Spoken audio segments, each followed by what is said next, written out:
Now back to your favorite tune.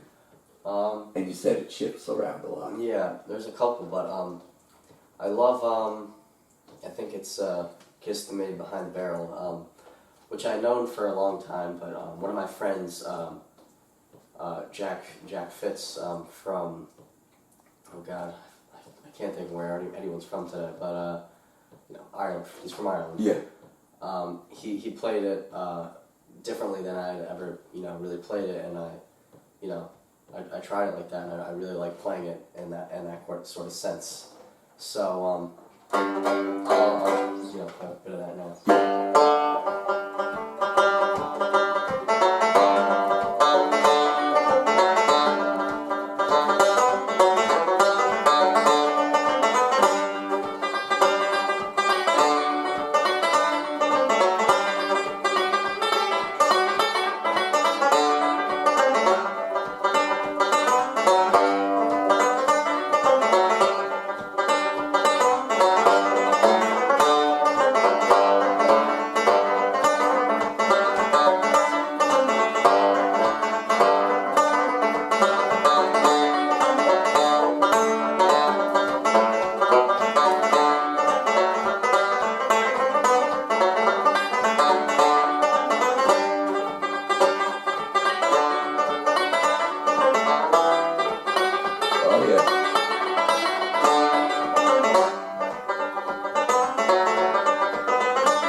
What's it called? Kiss the Maid Behind the Barrel. Kiss the Maid Behind the Barrel. You got that from Jack Fitz. Yeah, well, I had known it for years, but I got that kind that style. That style. And when you say style, like there were points in that tune that you changed dynamics. Where like get quieter and softer. Yeah, he does that really well, and he's a big fan of that kind of getting quiet and those dynamic shifts. Yeah. Which are like that to me that like really makes the tune. Like because I'm not gonna say anybody, but there are a lot of people walking around the face of the earth who could play a tune and it comes out the same every time. But like to be able to create those dynamic shifts, really like it gives so much to the tune. Yeah. It breathes life into old tunes. And I love there's little minor shifts that you throw in there. The E minor. Yeah. Kind of the bass line walk up on Exactly. Yeah. Oh my God, this is so cool. Now, for the audience, there are probably those of you out there in YouTube land who are watching this for the first time, and you're seeing me sort of nerd out musically, but you're just gonna have to deal with it because I'm here with a freaking genius, John Paul Reynolds. This is so great, man. Give us a jig on the jig. All right. And tell us where you got the tune. And I'm not sure the name, but I've known this tune for a while, and again, I play this with a friend of mine from Waterford. I can actually remember where this one's from, Joe Mannion. Yeah. He comes from a musical family, and he's almost like a prodigy. Like ever since he was little, he's been winning all islands here and there, and he's a great accordion player. And so I played this tune with him, and he also plays. He's a big fan of dynamics, and so I played this tune with him, and there's a variation also that he sort of taught me because it comes naturally accordion, and I sort of like using it. So I've already known it, but I sort of got this from Joe Man, in a sense, just like the last tune there.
Did it go modal there, or what did it do there? It switches between, different people play it different ways, but it's sort of like the first part is major, and then the second part is sort of more open. So you have the option to kind of throw in the minor chords. So I like doing that just to kind of change things up a little bit, and then making the switch back to the major makes it sound more bright. And then, some people in that triplet throw in the C sharp, just that. Oh yeah. Yeah. Like a little passing. Yeah, it's in D mix, but a little passing. The passing C sharp, the A to the D kind of. Oh, I love that. Lead, back in, and then my friend, I missed it there because it's a little more difficult to do, but the accordion is B C on the inside row. Yeah. Pushing in is the C chord, so he throws in a C arpeggio. So.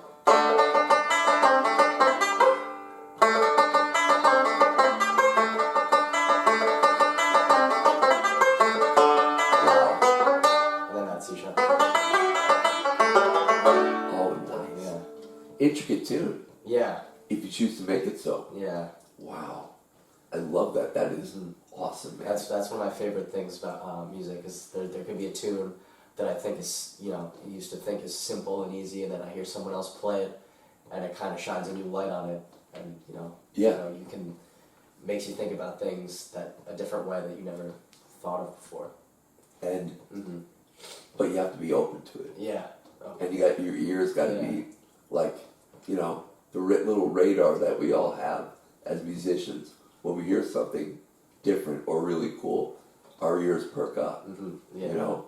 And you've already talked about that most tunes now come to you just by hearing it. Yeah, that other tune I played there, and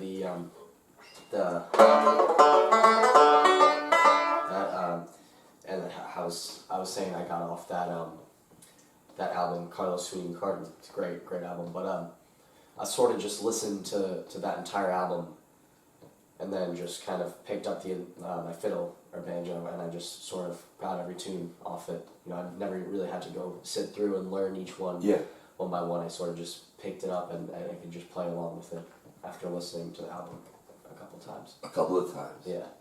And it was just right there. Yeah. So, you know what a photographic memory is, right? Yes. So when you see something, it's almost immediately locked in.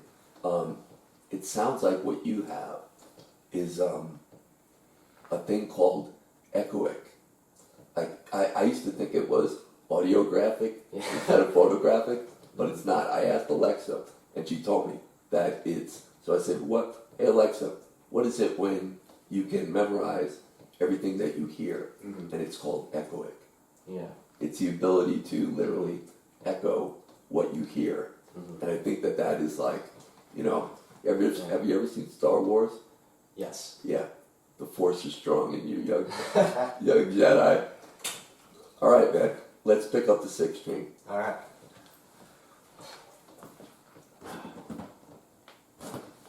And what brought you to the guitar? Mainly, I was really bored with coronavirus, so I sort of there's all sorts of instruments lying down in the house, so I sort of picked up the guitar. I'd gotten into the Beatles like the month before, and that was an ongoing thing because there's just so much material from them.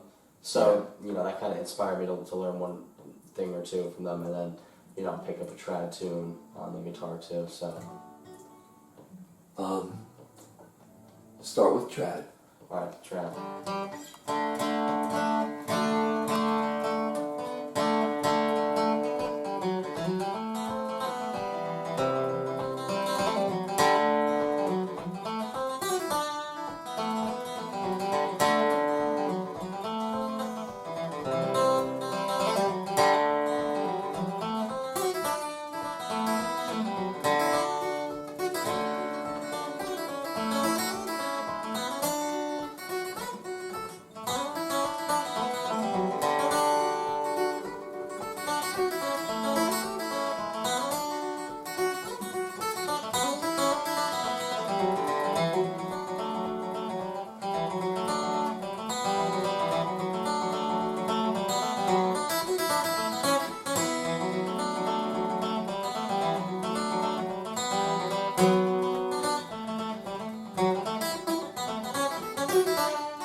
tune there. What was Second that one. called? Not sure, but there's a recording on YouTube of Cal Hayden playing that second one, and for some reason I went to Cal Hayden, Oh, okay. so I accidentally played that second one. But Yeah. the first one is a tune I'd known for a while, but I played it at Kayla's with my parents all the time, and but I heard On fiddle or on banjo. fiddle, yeah, banjo, usually banjo, and then I heard George McAdam playing it, second part first part second, and then slightly different version. So then I sort of took a liking to that and kind of learned it that way. Wow. And so for the uninitiated out there among you, for non-musicians, the tuning of the strings on both violin and banjo would be G D A G-D-A-E, low to high, yeah. And on the guitar, from low to high, E, A, D, G, B, E. yeah. So how difficult was that? Because that's like turning the instrument kind of upside down. Yeah, for the lower strings, yeah, it literally is. But I sort of just, kind of just fooled around with it, and I already have, the tunes are very cemented in my mind, so Yeah. I kind of just search for the exact note. I know once I hit it, and then for the next note, and then I know once I hit it, and sort of that's how the tunes, I got to be able to play tunes on the guitar. And you said it's really since the COVID Yeah, that you've really yeah, kind of mhm, started to dig deeper into the guitar. yeah, So we're talking about what, 5 months? yeah, something like that. And that's what you're able to do after 5 months. Yeah. Dude, I'm sorry, that is incredible. I'm absolutely blown away. But play some more on the guitar. All right. Some more trad. All right. And then we'll start delving into the Beatles catalog. All right. I gotta think here for a second. Play a bit of a waltz.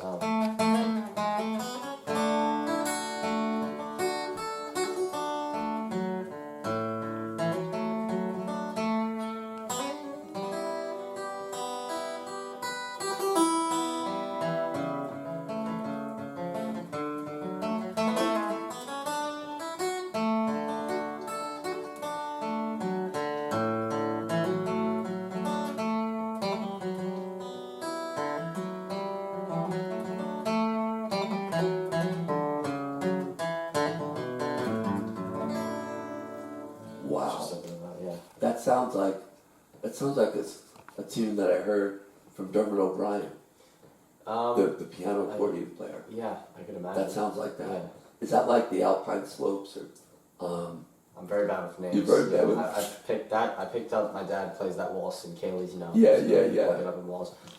A lot of tunes I've picked up playing Kaylee's with my parents, and they don't exactly announce the name of every tune playing it. So just so many names are right there. Whereas like me now, I was a history teacher for 20 years. So like, not only would I want to, like when I went to Doolin the first time, like I knew about the legends of West Clare. You know what I mean? Like Michael Russell, the whistle player, and Dr. Bill, and Martin Latchford. Like there were like some local legends, and I kind of dug into the history of the place before I went. And I think that's what like made me so timid that first day that me and Dad were in Doolin. And then after that, it was like the floodgates were open, and like year after year, I'd be welcomed by the same crew of musicians. Yeah. Have you found that to be true? Like yeah. the number of friends you have in Ireland? Yes, definitely. Talk to me about that. So I never really had many friends from Ireland until going into my freshman year, I think. Yeah, either freshman or sophomore year. That summer, I went to this camp called Mehel for music. It's about 100 kids or so. We'd stay a week in Limerick at a boarding school, and we just have a lot of music classes, like the master class in tunes, and then a composition class, an arrangement class, and then we'd have the the orchestra practice, which is like they have one big like arrangement that we perform at the end of the week, and that was really great for meeting friends. I met almost all of my friends. I either met from Mehel or from a mutual friend who I went to Mehel with. And how long was that? That was a week. That was a week. Yeah. Early And you were 15. I was 15 or 14. I think 14 when I went to it first. Yeah. Yeah. And you dormed at the college. Yeah. Everyone stayed there. Yeah. It was great. Which probably was just great crap. Oh yeah, it was so much fun. Yeah. And was that traditional based? Yes, traditional based. Yeah. Everything. Yeah.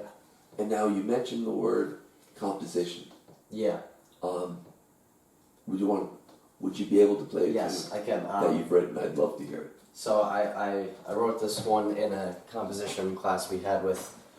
So in the composition classes, we usually write a tune all together, but this is one I just kind of took and went with in a class with Kevin Crawford, who I had already known. Oh my God, yeah.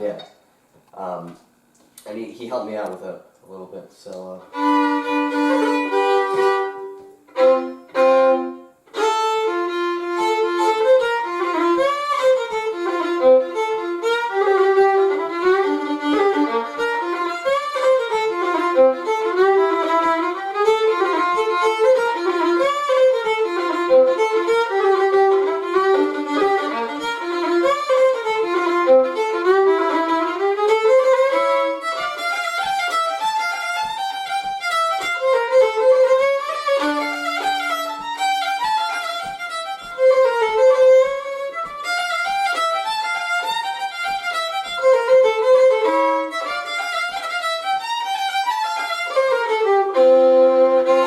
Wow. Yeah. What did you call it?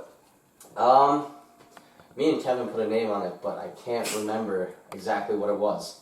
I think he threw out the name JP's Fancy. So Yeah. I think that might have been what we decided. All right, I like But that.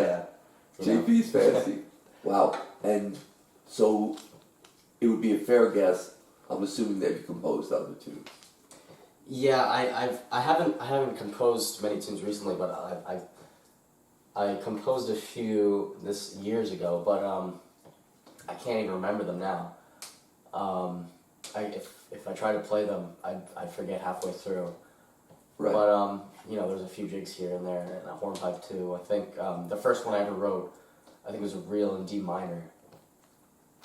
Yeah. So that was and I wrote that on Jody Madden's Cruise, which Oh, really? I'm wearing the shirt for right That now. was a couple of years ago. Yeah. Yeah. D minor. Mm-hmm. A dark key. Yeah. Yeah. Mm-hmm. Yeah. Was it an ominous tune? It sort of was, yeah. It was, Yeah. Going through a bad breakup? I think I was maybe 14 at the time. Oh, so, right, okay. Not too many bad breakups. You just went for the minor key and said Yeah. hell with it. Mm-hmm. That's awesome. Now, I want to go into the Beatles stuff. I'm only going to kidnap you here for another couple of minutes. No, yeah. Which do you feel like? The acoustic or the Strat? You do a little both. Good. Awesome, man. Yeah. This was one of the first Beatles songs I learned on the guitar, and I sort of just I picked up the notes because it's sort of like a bass line and a note line corresponding. This is Blackbird. So I by ear picked up the notes. Like I figured I was G, A, B, and then the B, C, D, and I sort of just learned from there.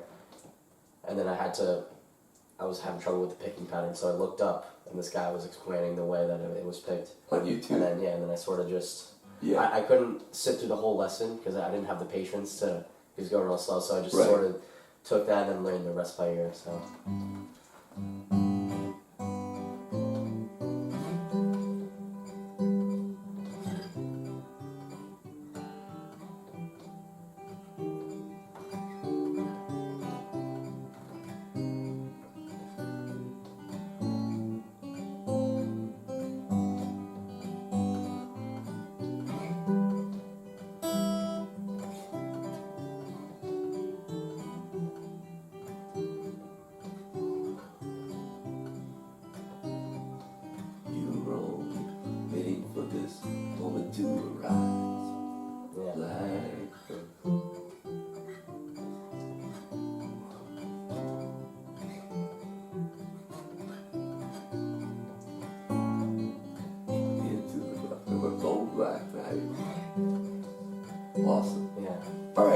want to put you on the spot.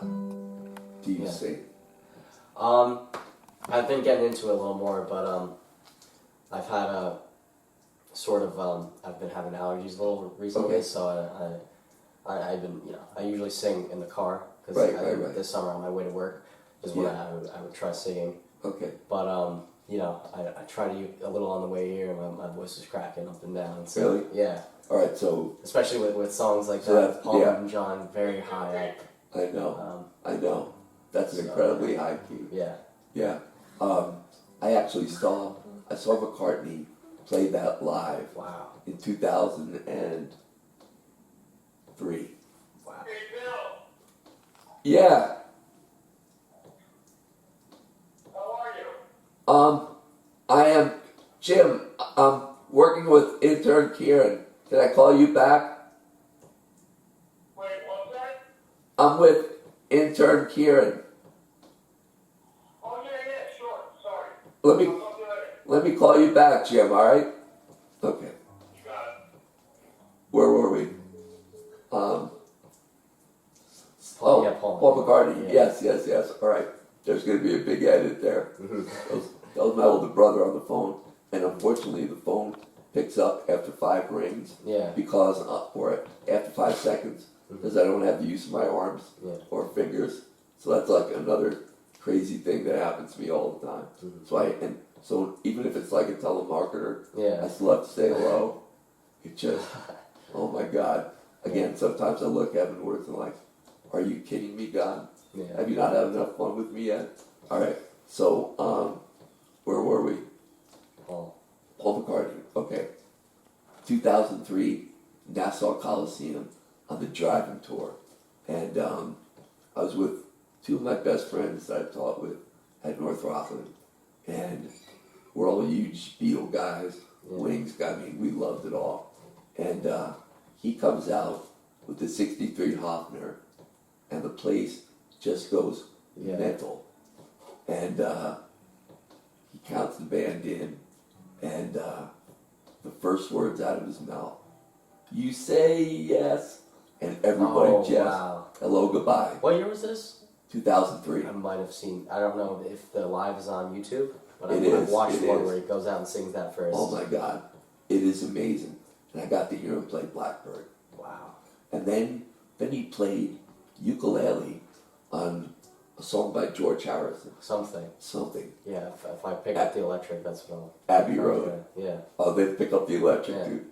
Mhm. Yeah. Now, coming back to the live action, I've just asked John Paul to pick up the Strat and to I'm going to delve a little bit more deeply into the Beatles catalog. Yes. Talk about the song you're playing, John Paul. This is a song written by George Harrison. He wrote about his wife, I believe. And I loved it. You know, the first time I heard it, I love that entire album, Abbey Road. But and I liked it, so I decided to learn that guitar solo in the song. So here goes.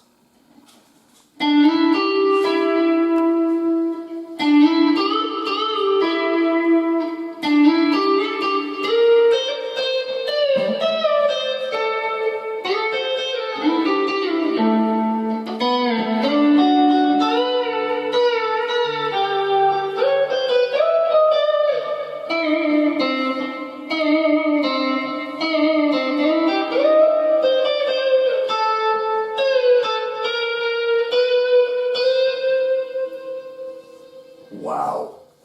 Unreal. Something by George Harrison Yeah. off the Abbey Road album. Yes. Now, this might go to the cutting room floor, but so you're a Beatles guy, obviously. Yes. The album before that, Let It Be, Let It Be. Yeah. George Martin didn't produce them. Yeah, I've heard that. Yeah, and it was a complete disaster.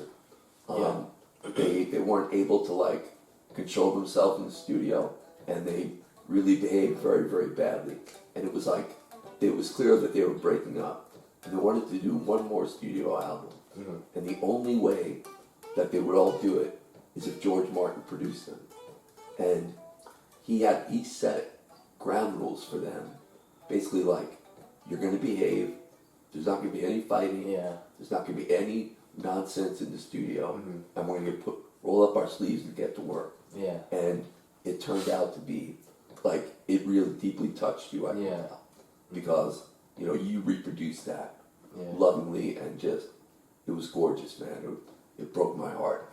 And anything else in that album, In that album. or from the whole Beatle catalog? I can knock out.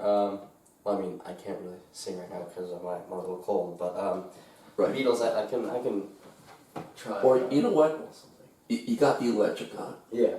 Yeah. Something else on the electric. On the electric. All right. Yeah, since you got it in your hands.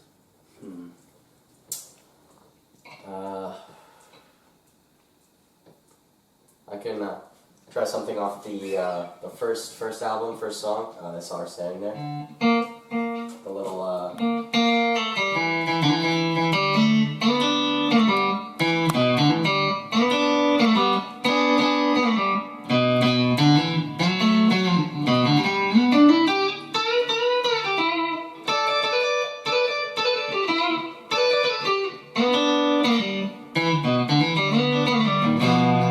And my heart went boom. Yeah. It leads right. Oh, so you got the solo, Yeah. and you just picked that off the album. Yeah. Unbelievable. I saw her standing there. Yeah. All right, let's talk about the next chapter for John Paul Reynolds.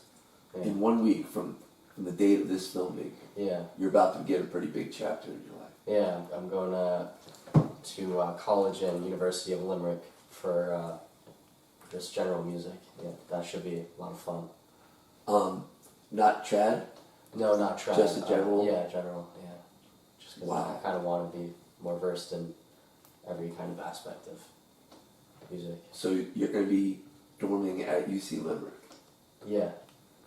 And do you know people that are going into that program? Do you have I friends? do know people going into the program. I know one other person going to the program, and then I know people that are going to Limerick already older than me, and then I don't think people even have gotten their results yet from their like fake leaving cert, because they had to do that because Okay. of COVID. But I should know definitely a lot of people going into my Oh, that's awesome. yeah.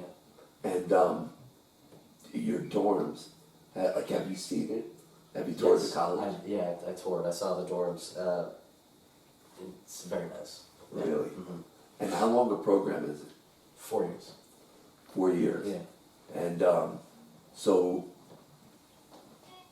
I can't even I can't even imagine what that's going to be like. Yeah. How do you feel about it? I'm very excited. Yeah, Yeah. like just amped. Yeah. With your free time, what do you think you'll do? Free time, I'll probably just be, either hanging out with my friends around, making new friends, playing music. I'm going to join, I was told to join a couple clubs. I'll definitely join the athletics club, for track and field. Cause, Yeah. I was a track guy. Oh, what was your event? I had a couple, usually in the team meets or whatever, it would be whatever I'm needed for. So I'd be in the high jump if they needed points there, or the long jump, or the triple jump. Usually always the pole vault because they needed points there. You were a jumper. Yeah, and Wow. and a sprinter also. And then so I was going to I went to the New York State meet for the 4x4, and me and some of the guys qualified for nationals for the sprint medley relay. I was Wow. I was on the 200 leg there, but So you're a blazer. yeah. You're fast. What's your best 100 ever? Best 100. I never ran a 100 timed, but after about a month of not doing anything, because I was training every day, even during like the quarantine. Yeah. I'd go up to the track because I thought the season would come back, but then it looked like it wasn't. So then this was about a month after not training. I went up to one day. Oh, I also do the hurdles. Forgot to mention that. Yes. So I went up one day and I did some hurdle work for fun, and I met a friend there who was on the 4x4, and I decided after my hurdle workout for fun to just run an all-out 100, Yeah. and that came out to 11.15 after a workout. Wow. Yeah, so I was 11.15. So I just a think- shade over 10. Yeah, I think if I That's had kept amazing. training that month and ran it fresh, maybe I could have broke 11. Get into the 10-point Wow. range. Yeah. That's crazy. That is amazing.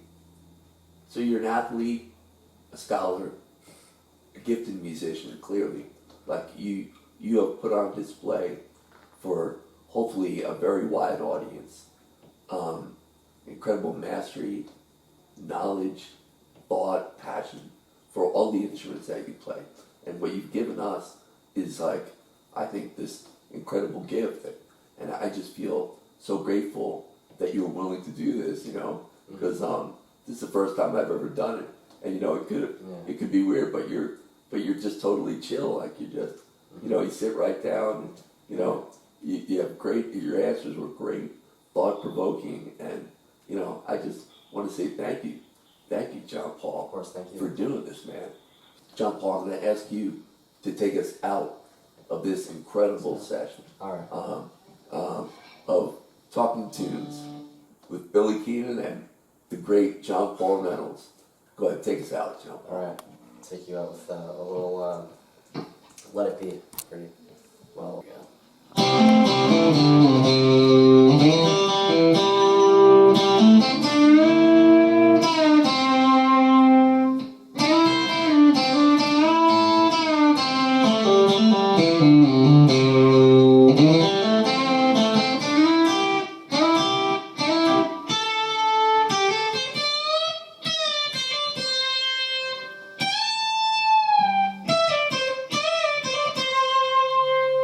Wow. Dude, I'm like, I feel not worthy. You ever see Wayne's World? No, it's way before your time. But they always have musician guests on, and they scream, "We're not worthy, we're not worthy." Dude, that was totally awesome. Thank you. And yeah, so that's it for Talking Tunes. See you next time.